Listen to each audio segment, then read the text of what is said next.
The term homologous chromosome refers to. अब homologous chromosomes क्या होते हैं? तो होमोलॉगस क्रोमोसोम समझ लेते हैं पहले। जैसे हमारा जाइगोट बनता है, ओके, तो जाइगोट जो बनता है ये कैसा होता है? 2n होता है। 2n का मतलब जैसे हमारे अगर ह्यूमंस की बात करें तो उसमें कितने होते हैं? 46 जो है क्रोमोसोम्स होते हैं, या 46 क्रोमोसोम होते हैं, या 23 पेयर होते हैं। तो पेयर्स का हम लोग क्या करते हैं? 2n से दिखाते हैं, ठीक है। तो 2n का मतलब क्या हुआ? एक फीमेल और दूसरा जो है मेल है, ठीक है। तो 23 कहाँ से आ गए? फीमेल से। और 23 क्रोमोसोम्स कहाँ से आ गए? मेल से आ गए। और दोनों आके क्या बना लिए? 46 जाइगोट में बन गए। तो जाइगोट को हम लोग क्या बोलते हैं? 2n बोलते हैं। और 23 का मतलब क्या है? कि ये एन पोजीशन में है, ठीक है। तो एन पोजीशन को हम लोग क्या बोलते हैं? हमेशा हैप्लॉइड बोलते हैं। और अगर ये 2n है, 46 है, तो इसको हम लोग क्या बोलेंगे? डिप्लॉयड बोलेंगे, ठीक है। तो हैप्लॉइड सेल्स क्या होते हैं? कि जब क्रोमोसोम्स हाफ फॉर्म में होता है तो उसको हम लोग हैप्लॉइड बोलते हैं, और वो डबल हो जाता है उसको हम लोग डिप्लॉयड बोलते हैं। तो हैप्लॉइड का एक मतलब ये भी होता है कि सिंगल सिंगल फॉर्म हो, और डिप्लॉयड का मतलब डुप्लीकेशन, ओके।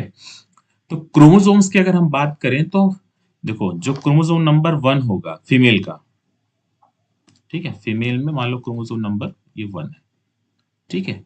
मेल में भी क्या होगा? क्रोमोसोम नंबर 1 होगा। अब इसमें जितने जीन्स प्रेजेंट है क्रोमोसोम नंबर 1 पे, लगभग सारे जीन्स क्या होंगे? जो मेल का क्रोमोसोम नंबर होगा वहां पर भी प्रेजेंट होंगे, ठीक है। सिंपल अगर मान लो कि एक एग्जाम्पल, बड़ा एग्जाम्पल हम लोग मान लेते हैं, छोटे नहीं। अब मान लो ये हेयर कलर को डिफाइन कर रहा है, क्रोमोसोम नंबर 1 है, फीमेल का क्रोमोसोम नंबर 1 है। तो ये पार्ट क्या कर रहा है? आपके क्रोमोसोम नंबर 1 को क्या कर रहा है? हेयर को डिफाइड कर रहा है, मतलब हेयर कलर कैसा होना चाहिए हमारा, हमारे बॉडी का। तो सेम अगर हम देखें, अगर हम लोग सेम देखें, तो जो हमारा मेल से आया हुआ क्रोमोसोम होगा, सेम जगह पे वो भी क्या करेगा? हेयर कलर को ही क्या करेगा? डिफाइन करेगा। इट मीन्स क्या हुआ?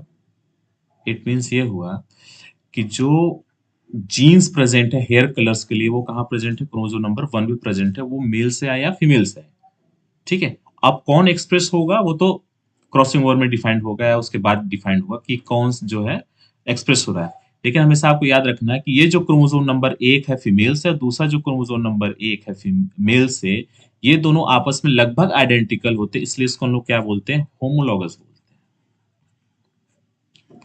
होमोलॉगस बोलते हैं क्योंकि इनके पास जो जीन्स है वो लगभग एक जैसा होता है। अब ये जो जीन्स है ना, तो ये दोनों एक साथ प्रेजेंट, एक साथ एक्सप्रेस नहीं होते, उसमें से एक ही एक्सप्रेस होगा। तो अगर ये जो जीन्स है इनको हम लोग क्या बोलते हैं? एलिल्स बोलते हैं, ठीक है। इन इनको क्या बोलेंगे हम लोग? एलिल्स बोलेंगे। और एक बार में एक ही एलिल क्या होता है? एक्सप्रेस होता है, दूसरा एलिल एक्सप्रेस नहीं होता है, ठीक है। तो अब हम आई थिंक आप लोग को समझ आ गया। तो होमोलॉगस क्रोमोसोम क्या होते हैं? पेयर ऑफ क्रोमोसोम्स, जो एक पेयर कहाँ से आया है? फीमेल से आया है, और एक पेयर कहाँ से आया है? मेल से आया है, ठीक है। उनपे जो जीन्स प्रेजेंट है, और इन जीन्स जो एक ही करेक्टर को शो कर रहे हैं, उनको हम लोग क्या बोलते हैं? एलिल्स बोलते हैं, ठीक है। आई थिंक ये आप लोग को समझ में आ गया होगा। तो अब हम लोग आगे थोड़ा पढ़ते हैं कि क्वेश्चंस की तरफ। क्वेश्चन का ऑप्शन हम लोग देख लेते हैं। तो पहला ऑप्शन है यहाँ पे, chromatid that are genetically identical. अब यहाँ क्रोमैटिड क्या होता है?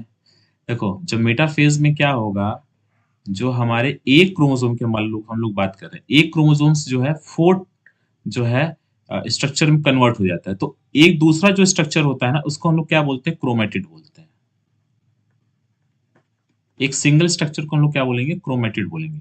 और जो ये पेयर वाले क्रोमैटिड होते हैं, इनको हम लोग क्या बोलते हैं? सिस्टर क्रोमैटिड बोलते हैं, ठीक है। ठीक। जो दूसरे क्रोमोसोम होगा, जो दूसरा क्रोमोसोम होगा, अब ये भी क्या है? ये भी क्रोमैटिड है, लेकिन ये कैसा होता है? इनसे ये क्या होता है? डिफरेंट है, तो इसलिए इसको हम लोग क्या बोलते हैं? नॉन सिस्टर क्रोमैटिड बोलते हैं,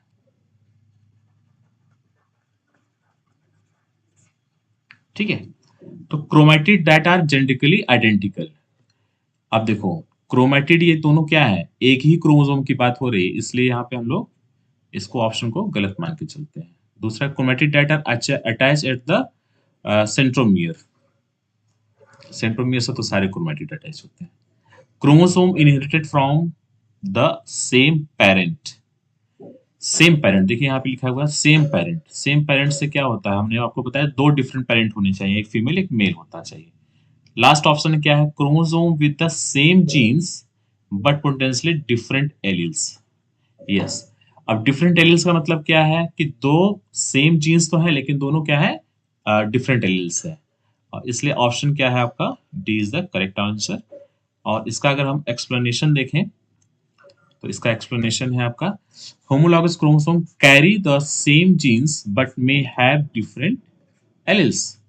In homologous chromosome, one inherited from the mother and the other from the father.